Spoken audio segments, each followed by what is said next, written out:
வணக்கம் மற்றும் ஒரு இன்றைய பதிவினூடாக இணைந்திருக்கின்றோம். சார்பு அரசியல் விவாதத்தால் பயன்பெறப் போவது யார்? வரலாறுகள் கூறுகின்ற உண்மைகள் என்ன? இவை சார்ந்துதான் பார்க்க போகின்றோம். அனுர சஜித் இடையிலான விவாதம் இப்போதைக்கு புலிவருது கதையாகத்தான் பார்க்கப்படுகிறது. இருவருக்கும் இடையிலான விவாதம் ஆரம்பத்தில் பெரும் எதிர்பார்ப்பை ஏற்படுத்திய போதிலும் தற்போது இந்த விவாதம் தேவைதானா என்ற அளவிற்கு சலிப்பு தட்ட வைத்துள்ளது. இது இவ்வாறு இருக்க இதே போன்று ஜனாதிபதி வேட்பாளர்கள் இடையிலான விவாதம் மற்றும் இழுபறி இலங்கைக்கு ஒன்றும் புதிதல்ல. இதற்கு முன்னதாகவும் பல்வேறு சந்திப்புகளில் விவாதங்கள் ஏற்பாடு செய்யப்பட்டு நடக்காமல் போன சந்தர்ப்பங்கள் உண்டு. இந்த மஹிந்த இடையே விவாதம் ரணில் மஹிந்த இடையிலானது எவ்வாறு இருக்குன்னு சொல்லி பார்த்தால் 2005ஆம் ஆண்டு ஐக்கிய தேசிய கட்சியின் ஜனாதிபதி வேட்பாளர் ரணில் விக்ரமசிங்கே மற்றும் ஐக்கிய முன்னணியின் ஜனாதிபதி வேட்பாளர் மஹிந்த ராஜபக்ஷ ஆகியோருக்கு இடையில் அரசியல் விவாதம் ஒழுங்கு செய்யப்பட்டது. இலங்கையில் இத்தகைய விவாதங்களுக்கு ஆரம்ப புள்ளியாக இதுவே பார்க்கப்படுகிறது. இந்த நிலையில் ஐக்கிய தேசிய கட்சியின் அப்போதைய நாடாளுமன்ற உறுப்பினர் மிலிந்த மொரகொட ரணில் சார்பில் விவாதத்தை ஒருங்கிணைப்பதற்கு நியமிக்கப்பட்டிருந்தார். அதே சமயம் ஸ்ரீலங்கா பொதுஜன பெரமுனவின் இப்போதைய நாடாளுமன்ற உறுப்பினர் டலஸ் அலகு பெரும மஹிந்த சார்பில் விவாதத்தை ஒருங்கிணைக்கும் பொறுப்பை ஏற்றுக்கொண்டிருந்தார். இருவருக்கும் இடையில் கடித பரிமாற்றம் இடம்பெற்று மிலிந்த மொரகொடவினால் விவாதத்துக்கான திகதிகள் ஊடகம் உள்ளிட்ட விடயங்களை குறிப்பிட்டு மஹிந்தவின் விருப்பத்தை முன்மொழியுமாறு கோரியிருந்தார். இருப்பினும் கருத்து பரிமாற்றங்கள் இருந்த போதிலும் இருதரப்பினரின் ஒப்புதலுடன் இறுதியில் விவாதம் நிறுத்தப்பட்டது. அதே போல கோட்டாவுக்கு அழைப்பு விடுத்த சஜித். இதை பற்றி பார்த்தால் இதனைத் தொடர்ந்து 2019ஆம் ஆண்டு ஐக்கிய தேசிய கட்சியின் ஜனாதிபதி வேட்பாளர் சஜித் பிரேமதாச ஸ்ரீலங்கா பொதுஜன பெரமுனவின் ஜனாதிபதி வேட்பாளர் கோட்டாபய ராஜபக்ஷவிற்கு விவாதத்துக்கு அழைப்பு விடுத்தார். ஆனால் அதற்கு கோட்டாபய ராஜபக்ஷ பதிலளிக்க கூட அக்கறை காட்டவில்லை. இவ்வாறே கடந்த காலங்களில் ஜனாதிபதி தேர்தலில் போதான இந்த விவாதங்கள் நிராகரிக்கப்பட்டன. இந்த வரிசையிலேயே ஐக்கிய மக்கள் சக்தி மற்றும் தேசிய மக்கள் சக்தி இடையிலான விவாதம் பார்க்கப்படுகிறது. ஐக்கிய மக்கள் சக்தியின் பொருளாதார பேரவை பொருளாதார கொள்கைகள் மீதான விவாதத்துக்கு தேசிய மக்கள் சக்திக்கு சவால் விடுத்துள்ளது.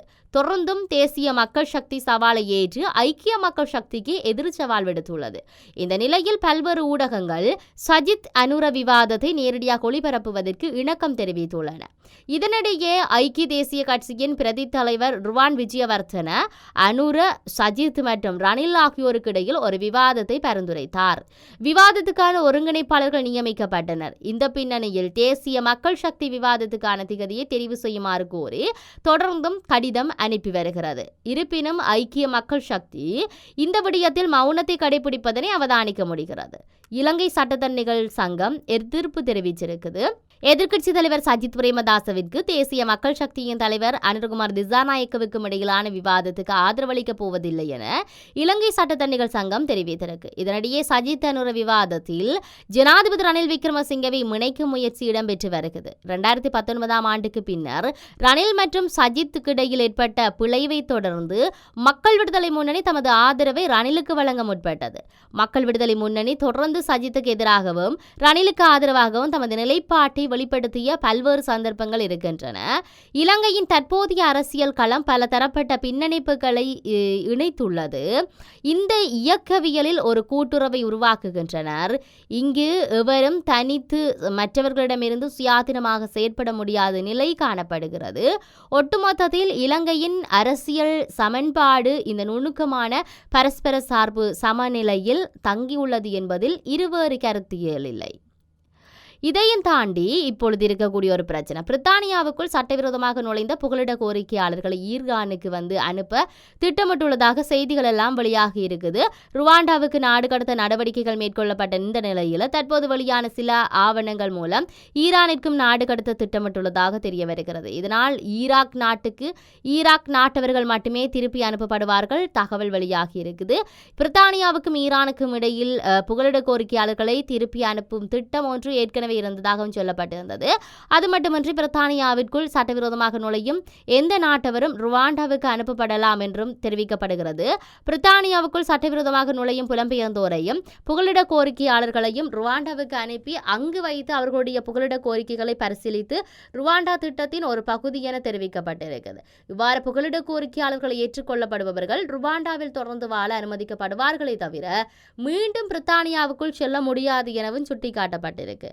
இவ்வாறு பிரித்தானியாவில் வாழும் கனவில் செல்வோருக்கு இறுதியில் ஆப்பிரிக்க நாடு ஒன்றில் வாழும் நிலையே ஏற்படும் என்பதும் இங்கு குறிப்பிடத்தக்கது.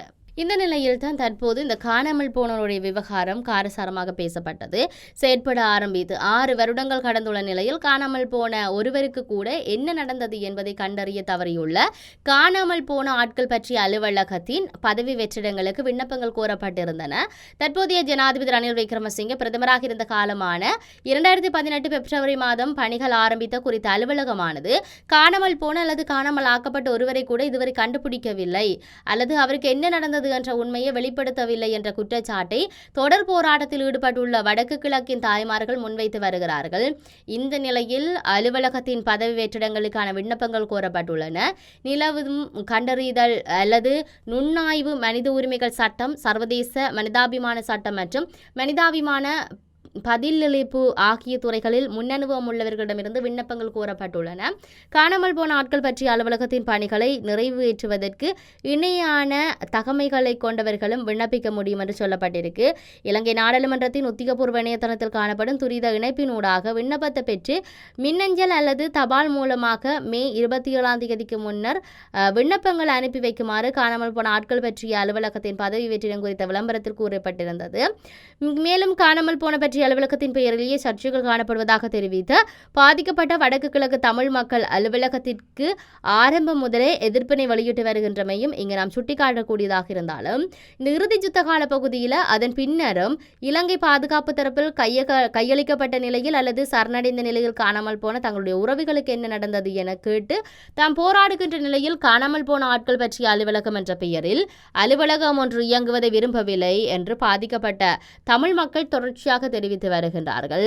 இந்த நிலையில் யாழ்ப்பாண மாவட்ட செயலகத்தில் ஜனவரி மாதம் 4ஆம் தேதி யாழ்ப்பாணம் கிளிநொச்சி மாவட்டங்களின் ஒருங்கிணைப்பு குழு கூட்டத்தில் பங்கேற்ற ஜனாதிபதி ரணில் விக்ரமசிங்கே காணாமல் போனோர் குறித்த முறைப்பாடுகளை விரைவில் விசாரணை செய்யுமாறும் அடுத்த 6 மாதத்துக்குள்ள அந்த பணிகளை நிறைவு செய்ய காணாமல் போனோர் அலுவலகத்துடன் இணைந்து செயற்படுமாறும் வலியுறுத்தியிருந்தார். ஆனால் எந்த ஒரு முன்னேற்றமும் இல்லை. அப்படியே பேச்சுவார்த்தைகள் மட்டும் இருக்கின்றன. அப்படியே கிடப்பில் போடப்பட்ட நிலைகள் எல்லாம் காணப்படுகிறது. தொடர்ச்சியாக தங்களுடைய குழந்தைகளை தேடி காணாமலாக்கப்பட்டோர் தொடர்ந்து குரல்களை எழுப்பிக் கொண்டுதான் இருக்கின்றார்கள். தங்களுடைய உறவுகள் கிடைக்க வேண்டும் என்று சொல்லி என்ன நடக்கப் போகின்றது பொறுத்திருந்தான் பார்க்க வேண்டும். மற்றொரு பதிவினூடாக சந்திப்போம். வணக்கம்.